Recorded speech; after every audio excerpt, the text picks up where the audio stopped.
As today we're discussing this editorial more and more on COVID-19 vaccines for the children and booster for the aged। क्या बताया जा रहा है इस editorial में कि मोर और मोर बहुत ज़्यादा कोविड वैक्सीन जो है वो बच्चे लोग के लिए आ गया है और बूस्टर फॉर एज जो कि 18+ जो ले चुके हैं उन लोग के लिए बूस्टर वैक्सीन आ चुका है। ठीक है, booster for the aged and vaccine for childrens can help India combat the virus. ठीक है, कॉम्बैट यहाँ पे मतलब क्या हो जाएगा, रिड्यूस करना समझ लीजिए।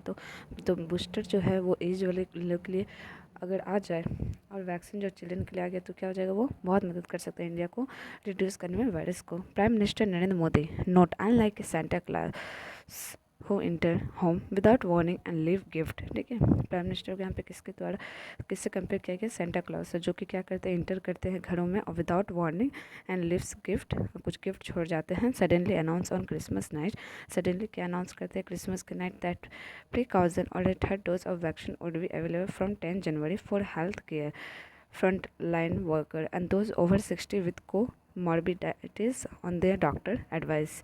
ठीक है, तो ये लोग के लिए क्या होगा, 10 जनवरी से बूस्टर वाला जो वैक्सीन है, बूस्टर वैक्सीन वो अवेलेबल रहेगा। कब से, 10 जनवरी से। कब ये अनाउंसमेंट होता है, 25 के नाइट में। Vaccines would also be available for those in the 15 to 18 age group from 3 जनवरी। बताया चला 3 जनवरी से 15 to 18 एज ग्रुप वाले जो इनको वैक्सीन नहीं मिला उन लोग के लिए अवेलेबल हो जाएगा। Since the emergence of Omicron there has been a clamour among senior citizen for booster shot. ठीक है, और क्या होता है, सीनियर सिटीजन जो हैं उनके बीच अब ये क्लैमर्स आ गया है बहुत ज़्यादा इमरजेंसी के लिए, क्योंकि ओमिक्रॉन वायरस जैसे जैसे फैलता जा रहा था। Announcement however was nearly simultaneous was another significant development of a co-vaccine being approved by the drug controller general of India for use in this over 12 year.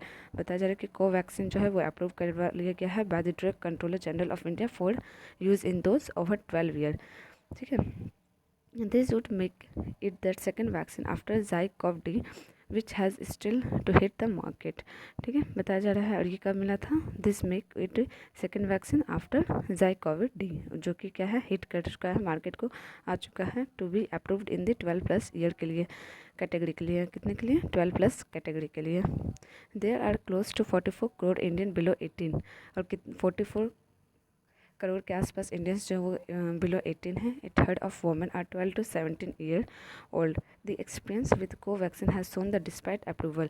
हम लोग जैसे एक्सपीरियंस कर चुके हैं कि कोवैक्सीन जो है वो has shown the despite approval जल्दी नहीं मिला था। On the same day Covishield this January it has been extremely slow to scale up with the 2-dose vaccine only accounting for about 10% of the nearly 141 crore doses that have been administered to far, जो कि क्या administered जो है बहुत फार कर दिया गया, जो कि अगर डोजेज वैक्सीन जो होता है only accounting for about 10% of the nearly 141 crore doses that have been administered so far. Given that ZyCoV-D जो है उसका आउटपुट इज अननोन, उसका आउटपुट क्या था, अननोन था। It is unclear if it will be particularly available in January 2022, जिसको particularly available कब से कराया जाएगा था, जनवरी 2022।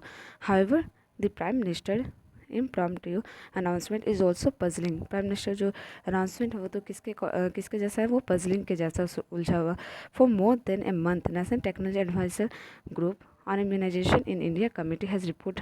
ठीक है, ये लोग क्या रिपोर्ट अभी तैयार किए हैं, been waiting the pros and cons of approving vaccine for children senior citizen. Just a day before Mr. Modi announcement, the ICMR had said that this matter was still under debate on India's medico-bureaucratic hierarchy. This include key question and extent to which antibody levels waxed or waned following immunization, whether booster dose of the same vaccine would be effective। बताया जा रहा है कि यहाँ पे confusion और questioning इसलिए आ रहा है कि कौन सा, इतने सारे वैक्सीन है कि कौन सा वैक्सीन जो है वो बेटर है, and this include key question on the extent to which antibody, कौन सा एंटीबॉडी जो लेवल जो है वो वैक्स्ड है और इसको वैन किया जा सकता है following immunization, whether booster doses of the same vaccine would be effective हो, और वो इफेक्टिव भी हो सकते हैं, and whether Covaxin and Covishield were differentially protective against Omicron, और ओमिक्रॉन से क्या हो, प्रोटेक्टिव भी हो, लड़ सके उससे। On the latter point it was said, फिर लेटरली क्या है कि आईसीएमआर के द्वारा awaited data is the Omicron variant जो है had not yet been artificially grown in its live, artificially lab में ग्रो नहीं किया गया है। तो इससे कैसे पता चलेगा कि कौन सा वैक्सीन इफेक्टिव है कौन सा नहीं है। This question have in public health consequences, और ये सब क्वेश्चन क्या है, पब्लिक हेल्थ कंसिक्वेंसेज बन रहा है। While 90% of adult have got one dose and over 70% Indians जो है वो एक्सपोर्ट्स कर चुके हैं to the virus in the past 20 month, 20 month से। There are 40% adult who have not got a second shot, 40% ऐसे हैं जो कि सेकेंड डोज नहीं लिए हैं। The demand for the first shot is nose diving and with private hospital claiming excess stock, तो जो प्राइवेट हॉस्पिटल लोग भी क्या क्लेमिंग कर रहे हैं एक्सेस स्टॉक के लिए। It is a very likely that economic elite of India जो है दैट द एडोलेसेंट वे मोप ऑफ अवेलेबल स्टॉक, जो बच्चों लोग के लिए हम उन लोग का भी अवेलेबल स्टॉक हो जाएगा। Also and is well is that the technical clearance for vaccine is for those 12 and above, but mister Modi जो अनाउंस क्या किए हैं कि वैक्सीन किसके लिए आएगा, above 15 to 18 year. It is not clear, अभी क्लियर नहीं हो पा रहा है कि if there is evidence that the group of sub adult is more vulnerable, अभी क्लियर है अगर एविडेंस के थ्रू कि जो ये जो ग्रुप है सब adult is more vulnerable, India's health administration should be transparent with the data, क्या ये ट्रांसपेरेंट है कि 15 to 18 ईयर ग्रुप जो वो ज़्यादा वल्नरेबल है, and not let itself be in thrall of political calculation, और not let itself be in the thrall of, और इसको पॉलिटिकली कैलकुलेशन नहीं करना चाहिए, इसको पॉलिटिकली बनाना चाहिए, बिकॉज वैक्सीन बहुत ज़्यादा क्या है इम्पॉर्टेंट है, और इसको सही से ये करना चाहिए, ठीक है, सही से जांच पड़ताल करके देना चाहिए, ठीक है। तो थैंक यू गाइस।